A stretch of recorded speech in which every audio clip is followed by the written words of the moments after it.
सच के साथ। नमस्कार, सिटी वाराणसी लाइव में आप सभी का स्वागत है। मैं हूं अमित मिश्रा। आइए नजर डालते हैं आज की खास खबरों पर।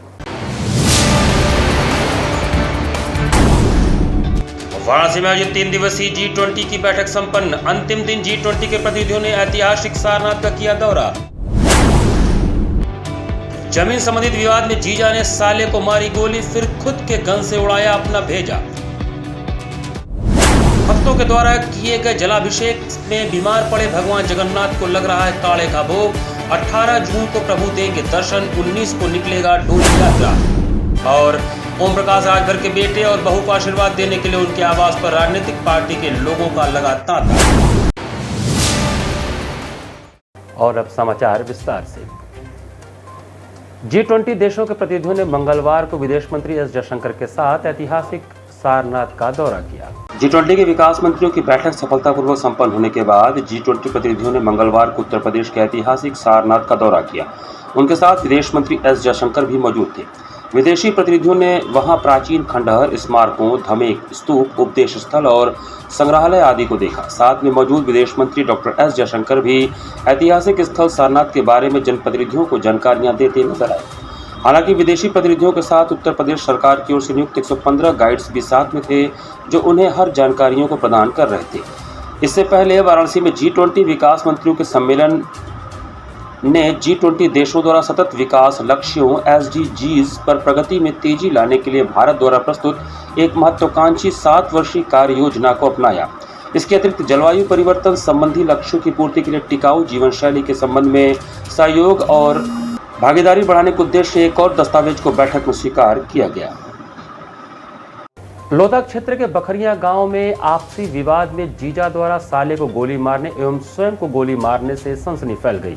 इस घटना में जीजा और साले दोनों की मौत हो गई। वाराणसी का लोधा क्षेत्र मंगलवार की सुबह ही जमीनी विवाद में गोलियों की तड़तड़ाहट से गूंज उठा, जिससे जीजा व साले की मौत हो गई। मिली जानकारी के अनुसार लोधा क्षेत्र के बखरिया गांव निवासी राजेश सिंह के पुत्र गोपाल सिंह के जीजा दिनेश सिंह ने ससुराल बखरिया पहुंचकर ससुर से विवाद के बाद प्राइमरी स्कूल के पास जमीन विवाद व लाखों रुपए के लेन देन को लेकर अपने सगे साले को रिपीटर गन से 4 राउंड गोली मारकर हत्या कर दी। वहीं कुछ ही दूर स्थित बनकट गांव रेलवे लाइन के पास दिनेश ने अपनी स्प्लेंडर बाइक खड़ी कर अपने ही रिपीटर गन से अपने भेजे को उड़ा दिया, जिससे उसकी भी मौके पर ही मौत हो गई। वहीं गोलियों की तड़तड़ाहट से बखरिया व बनकट गांव में हड़कंप मच गया। सूचना पाकर मौके पहुंची पुलिस ने पहले गोपाल सिंह को BHU स्थित ट्रॉमा सेंटर भेजा और घटनास्थल का जांच पड़ताल कर ही रही थी कि तभी सूचना प्राप्त हुई कि गोपाल सिंह को गोली मारकर हत्या करने वाला जीजा दिनेश सिंह बनकट गांव के रेलवे लाइन के पास बाइक खड़ा करके उसी रिपीटर गन से अपने भेजे को उड़ा दिया है, जिसकी तत्काल घटनास्थल पर ही मौत हो गई। सुबह हुए 2 गांवों में गोलीकांड से हड़कंप मच गया। सूचना पाकर मौके पर पहुंचे DCP वरुणा जोन अमित कुमार सहित फॉरेंसिक जांच दल व पुलिस के आला अधिकारियों ने जांच पड़ताल करने में जुट गए। घटना से परिजनों में कोहराम मच गया। थानाध्यक्ष राजीव सिंह ने बताया कि दिनेश उर्फ पिंटू 42 वर्षीय पुत्र बालकृष्ण मिर्जापुर जिले के प्रेमापुर गांव के रहने वाले हैं। घटना के ठोस कारणों की जांच की जा रही है। वैसे क्षेत्र में घटना को लेकर जमीन संबंधी विवाद की चर्चा रही। पुलिस ने जीजा साले के शव को पोस्टमार्टम के लिए भेज दिया। बखरिया थाना लोहता में घटना हुई थी, जिसमें दिनेश सिंह उन्होंने अपने साले गोपाल जी को पर गोली चलाई। वो विवाद जो है ज़मीन का और पैसों का कुछ लेन देन का ससुराल पक्ष से बताया जा रहा है। बाद में अवसाद के कारण वहाँ से लौटते हुए इस स्थान पर आकर अपने आप को स्वयं को भी गोली मारनी, जिससे इनकी भी मौत हो गई। और जिनको गोली मारी थी गोपाल जी की, उनकी हालत नाजुक थी, हॉस्पिटल पहुँचाया गया, पर अभी भी तुरंत पता चला है कि हॉस्पिटल में भी वो बचाए नहीं जा सकते। दिनेश सिंह जो है ये रहने वाले मिर्ज़ापुर के थे और इनका ससुराल यहाँ लोहता में था और ये पुराना इनका कुछ विवाद चल रहा था। शादी को काफ़ी साल हो गए थे जबकि, और पहलुओं पे पूछताछ की जा रही है घर वालों से। बाकी जानकारी होने पर अग्रिम कार्रवाई की जाएगी। घटनास्थल पे इनके पास से एक रेमिंगटन टाइप की बड़ी गन जो है बरामद हुई है, जिससे आत्महत्या किया जाना जो है प्रकाश में आया है। और साथ में कई सारे 12 बोर के कार्टेजेस बरामद हुए, लगभग 17-18 की संख्या में। और एक जिंदा कार्टेज 17-18 है और एक जो है कार्टेज जो इस्तेमाल हुआ था वो उसके खोखा भी बरामद हुआ। सुभाषपा के अध्यक्ष ओपी राजभर के बेटे के आशीर्वाद समारोह में भाजपा, आरजेडी, सपा के तमाम वरिष्ठ नेता पहुंचे। सुहेलदेव भारतीय समाज पार्टी के अध्यक्ष ओम प्रकाश राजभर के बेटे अरुण राजभर और बहू निकिता को आशीर्वाद देने के लिए बीजेपी के प्रदेश अध्यक्ष भूपेन्द्र चौधरी सहित तमाम राजनीतिक पार्टी के लोगों का तांता पूरे दिन लगा रहा। भाजपा प्रदेश अध्यक्ष भूपेन्द्र चौधरी के अलावा सपा के वरिष्ठ नेता ओम प्रकाश सिंह, आरजेडी नेता आदि पहुंचे थे। इसके साथ ही सीएम योगी के प्रतिनिधि के रूप में प्रमुख सचिव अवनीश अवस्थी भी उनका बधाई पत्र लेकर पहुंचे थे। इसके अलावा ब्रजेश सिंह भी बधाई देने पहुंचे। वाराणसी के सिंधौरा स्थित फतेहपुर जामवाड़ा में सुभाषपा अध्यक्ष ओपी राजभर के आवास पर मंगलवार को रिसेप्शन पार्टी का आयोजन किया गया। 11 जून को ओपी राजभर के बेटे अरुण राजभर की शादी गाजीपुर के सादात की रहने वाली निकिता राजभर से हुआ था। मंगलवार को नवनिर्वाचित महापौर अशोक तिवारी का भव्य स्वागत अभिनंदन किया गया। नवनिर्वाचित वाराणसी के नगर निगम के महापौर अशोक तिवारी का आज मंगलवार को भव्य स्वागत अभिनंदन किया गया। स्वागत अभिनंदन का कार्यक्रम काशी व्यापार मंडल कैंट के पदाधिकारियों ने किया। व्यापार मंडल कैंट के अध्यक्ष धर्मेंद्र पांडे के नेतृत्व में यह स्वागत अभिनंदन कार्यक्रम किया गया। काशी व्यापार मंडल के कैंट के पदाधिकारियों के द्वारा महापौर का स्वागत स्मृति चिन्ह के साथ ही फूल मालाओं से किया गया। स्वागत अभिनंदन से अभिभूत होकर महापौर अशोक तिवारी ने कहा कि क्षेत्र की जन समस्याओं के लिए हम हर समय उपस्थित होंगे। व्यापार मंडल के पदाधिकारियों ने स्वागत सम्मान के साथ ही क्षेत्र के तमाम समस्याओं को भी महापौर से अवगत कराया। स्वागत अभिनंदन समारोह में उपाध्यक्ष धर्मवीर मौर्य, संजीव गुप्ता, प्रदीप ओझा, आनंद खुशबू, सुनील गुप्ता, आदित्य दुबे, विकास दुबे, वीरू गुप्ता, मीडिया प्रभारी पंकज मिश्रा, अनंत यादव व अन्य लोग उपस्थित थे। सोमवार को मीरघाट पर गंगा स्नान के दौरान देवरिया निवासी 17 वर्षीय बिट्टू कुशवाहा की डूबने से मौत हो गई। दशाश्वमेध थाना के मीरघाट पर सोमवार को गंगा स्नान के दौरान देवरिया निवासी 17 वर्षीय बिट्टू कुशवाहा नामक किशोर डूब गया। इसके बाद देवरिया से काशी भ्रमण के लिए उनके साथ आए लोगों में हड़कंप मच गया। उनका कहना था कि अत्यधिक गर्मी के चलते बिट्टू कपड़ा पहने ही गंगा स्नान के लिए उतर गया और अचानक पैर फिसलने से वह गहरे पानी में चला गया और डूब गया। इसके बाद इसकी सूचना हम लोगों ने जल पुलिस के लोगों को दिया तो उन्होंने हमारी बातों को अनसुना कर दिया। इसके बाद घाट पर मौजूद लोगों ने स्थानीय गोताखोर राकेश साहनी का नंबर दिया। उस नंबर पर बात करके किसी तरह राकेश गोताखोर को मंगलवार को सुबह से बुलवाया गया। इसके बाद राकेश ने सहयोगी गोताखोरों के साथ कुछ ही देर में बिट्टू के शव को ढूंढ निकाला। सूचना के बाद पहुंची पुलिस ने शव को कब्जे में ले लिया और आगे की कार्रवाई में जुट गई। यहाँ पर वक्त चला छोटे से ब्रेक का। बने रहिए सिटी वाराणसी लाइव के साथ। वाराणसी लाइव, सच के साथ। I am a student of Jeevandeep Mahavidyalaya. I am proud of Mahavidyalaya for excellent faculty, best support and best infrastructure and best place.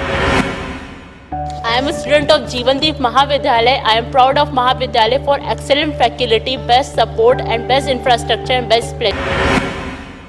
I am a student of Jeevandeep Mahavidyalaya. I am proud of Mahavidyalaya for excellent faculty, best support and best infrastructure and best place. Corona virus ने देश में एक बार फिर से रफ्तार पकड़ ली है।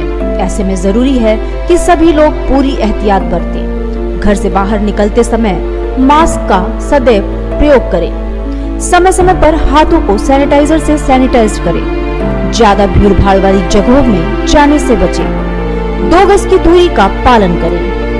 स्वस्थ रहें, सुरक्षित रहें। जनहित में जारी वाराणसी लाइव। वाराणसी लाइव, सच के साथ। ब्रेक के बाद आपका स्वागत है। सोमवार की शाम विशुंदरी पुल पर वाहन की चपेट में आने से 24 वर्षीय हीरालाल कसेरा की मौत हो गई। विशुंदरी पुल के ऊपर सोमवार की शाम वाहन की चपेट में आने से 24 वर्षीय हीरालाल की मौत हो गई। सूचना पर पहुंचे रमना चौकी प्रभारी कुंवर अंशुमान सिंह ने शव को कब्जे में लेकर पोस्टमार्टम के लिए भिजवाया। मृतक रामनगर थाना क्षेत्र के मच्छर हट्टा इलाके का रहने वाला था। किसी काम से अपने घर से टीवीएस मोपेड लेकर बनास की तरफ जाने के लिए चढ़ा। टेंगरा मोड़ से विशुंदरी पुल पर 500 मीटर आगे जाने पर हादसे का शिकार हो गया। पुलिस ने मृतक के पिता भोला प्रसाद कसेरा को सूचना दी। मृतक के पिता अपना कारोबार घर से करते हैं। 24 साल के बेटे के हादसे का शिकार होने की जानकारी पर परिवार के लोग बेसुध हो गए। सूचना मिली कि आपका लड़का का एक्सीडेंट हो गया। ये मालूम हुआ कि जो है ड्रामा सेंटर में आपका यहाँ पर आने पर मालूम हुआ। यही इतना मालूम हुआ। यहाँ पर आए तो देखा कि लेटर घोषित कर दिया।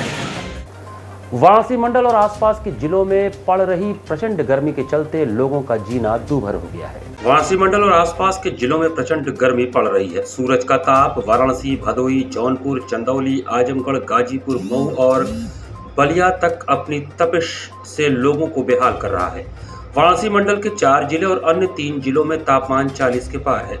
वाराणसी में तापमान सर्वाधिक 43 से 45 डिग्री के बीच में आंका जा रहा है। ऐसे में सभी बारिश का इंतजार कर रहे हैं, जिसका मौसम विभाग ने पूर्वानुमान लगाया है।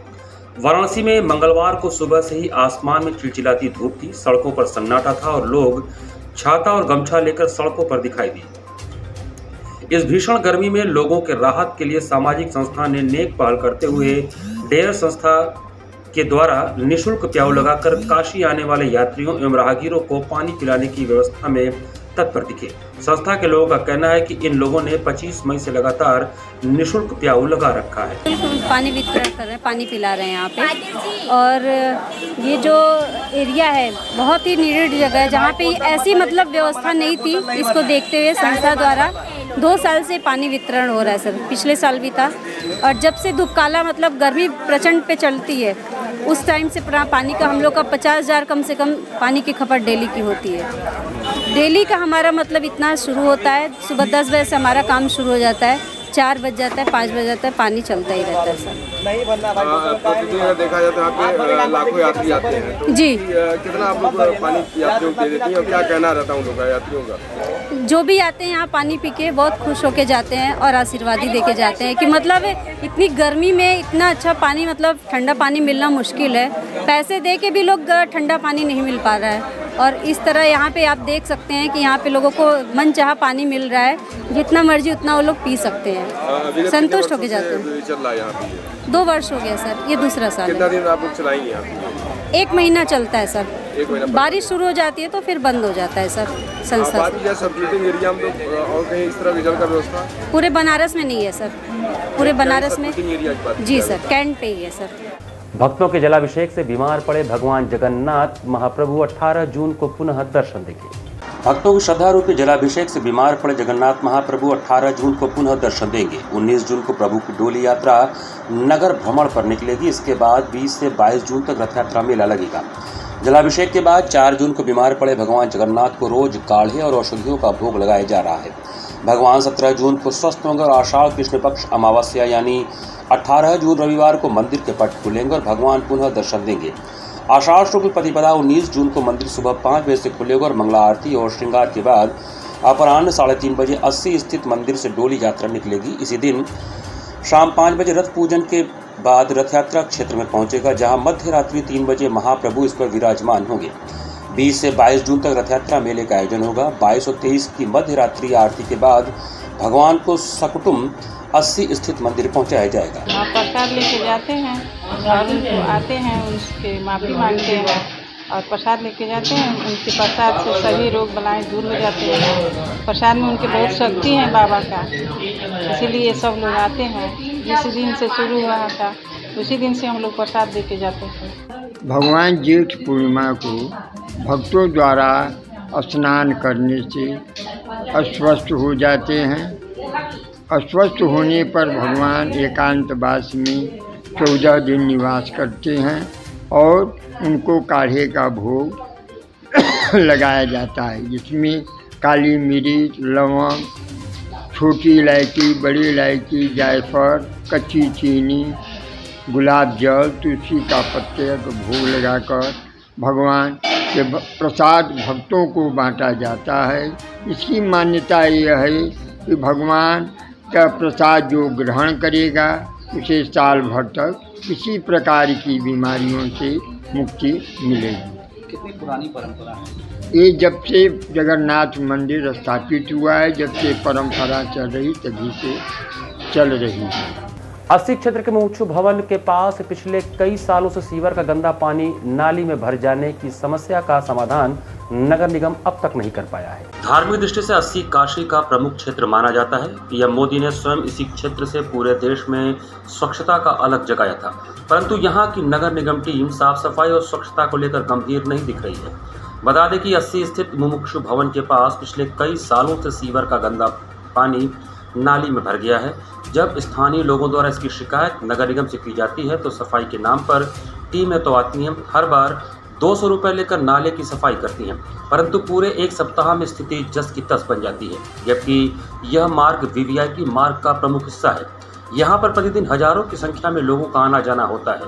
लोग इसी मार्ग से 80 घाट पर गंगा आरती देखने भी शाम को पहुँचते हैं, लेकिन साफ सफाई के नाम पर स्थिति काफ़ी बदतर है। नाली कई सालों से इसी तरह जाम पड़ा रहता है और आए दिन इधर पर्यटक ज़्यादा आते जाते हैं और इतना बदबू करता है कि लोग समस्या है इन लोगों के लिए। आप लोगों ने इसका कई बार इसको चंदा पे बनवाया गया, पाइप वगैरह लगा, लेकिन फिर भी वो समस्या उसी तरह है। आज भी देखिए भरा पड़ा हुआ है। अब बरसात का सीजन है, ये नहीं साफ होगा तो पूरा सड़क इसी पर जाम रहता है। 80 क्षेत्र से ही मोदी जी ने स्वच्छता का संदेश दिया था, तो क्या कहना चाहेंगे? ये 80 क्षेत्र है तो इसको यहाँ पर्यटक आए दिन आते रहते हैं, तो इसको समाधान कराना चाहिए ना। इसको कई बार तो इसको चंदा उतार के कराया गया, लेकिन समस्या जस के तस बना हुआ है। आप लोगों ने इसकी शिकायत कहाँ किया अभी तक? सभासद से किया गया, ऊपर तक किया गया, लेकिन जस के तस पड़ा हुआ। वहाँ मैनहोल भी उसका काफ़ी नीचे है, उसमें कई ठो कार भी चली गई है। कई बार उसको कार पकड़वा के निकलवाया गया है। ये तो 10 साल से समस्या है। आप लोगों ने इसकी शिकायत किया? अरे शिकायत तो हम लोग सभासद से किए, यहाँ के रहे गोविंद शर्मा, और बहुत दिया, तो अब तो उनका हथुआ नहीं है भाई सभासदीय। अब इधर बीचन हम लोग संस्था में बोले, वो खुरचवा देते हैं, बस सफ़ा हो गया, पानी निकल गया, कायदे से उसको बनवाते नहीं हैं। हम आए दिन तो संस्था को बोला जाता है, मोक्ष भवन को। हिंदुस्तान क्रिकेट लीग में अपना सेमीफाइनल मैच जीतकर रथ यात्रा हीटर्स ने फाइनल में प्रवेश किया। 15 जून को रथ यात्रा हीटर्स और सारनाथ चैलेंजर्स के बीच फाइनल मैच खेला जाएगा। हिंदुस्तान अखबार द्वारा आयोजित हिंदुस्तान क्रिकेट लीग अब अपने अंतिम पड़ाव पर पहुंच चुका है। मंगलवार को खेले गए दूसरे सेमीफाइनल मैच में टॉस जीतकर रथ यात्रा हिटर्स ने पहले गेंदबाजी का निर्णय लिया, जो एकदम सटीक बैठा। ब्रिजेश सोनकर के शानदार 4 विकेट, दर्शन यादव और प्रवीण के 2-2 विकेटों की बदौलत मैदागिन फेयर डेविल्स की टीम 25 ओवरों में 146 रन के स्कोर पर ऑल आउट हो गई। मैदागिन की तरफ से मात्र रजत सिंह ही ऐसे बैट्समैन रहे जिन्होंने 41 रन बनाए। इसके अलावा सचिन पटेल ने 27, रौनक सिंह ने 20 और राहुल मिश्रा ने 18 रनों का योगदान दिया। जवाब में लक्ष्य का पीछा करने उतरी रथ यात्रा हिटर्स की टीम ने 19.3 ओवरों में 1 विकेट पर 150 रन बनाकर मैच जीत लिया और फाइनल में प्रवेश किया। रथ यात्रा की तरफ से विवेक सिंह ने 63, वत्सल यादव ने 42 और सारांश चौबे ने 39 रन बनाए। Man of the match Brijesh Sonkar को मुख्य विकास अधिकारी हिमांशु नागपाल ने पुरस्कृत किया। इस अवसर पर वाराणसी क्रिकेट एसोसिएशन के सचिव जावेद अख्तर, संयुक्त सचिव जमाल अख्तर, हिंदुस्तान के स्थानीय संपादक रजनीश त्रिपाठी, खेल रिपोर्टर रविकर दुबे, सीनियर खिलाड़ी पीपी आनंद मिश्रा, मोहम्मद फैजल, अजय पांडे, चंद्रप्रकाश वर्मा सहित तमाम क्रिकेट खिलाड़ी मौजूद थे। यहाँ खेल रहे सभी खिलाड़ी, आप सबको पहली बात तो इस पूरी टीम को इस कार्यक्रम के आयोजन कराने के लिए, इतना अच्छा इनिशिएटिव लेने के लिए बहुत बहुत बधाई।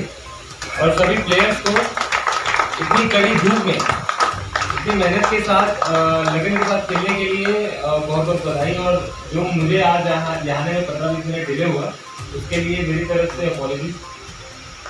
इस तरीके की लीग्स से हर न्यूज़पेपर मतलब नेटवर्क अगर जुड़े तो काफ़ी हमारे जो युवा खिलाड़ी हैं उनको एक प्लेटफॉर्म मिलता है अपने टैलेंट को शोकेस करने का। इसी के साथ सिटी वाराणसी लाइव का ये संस्करण में समाप्त करते हैं। मुझे दीजिए आज्ञा, नमस्कार।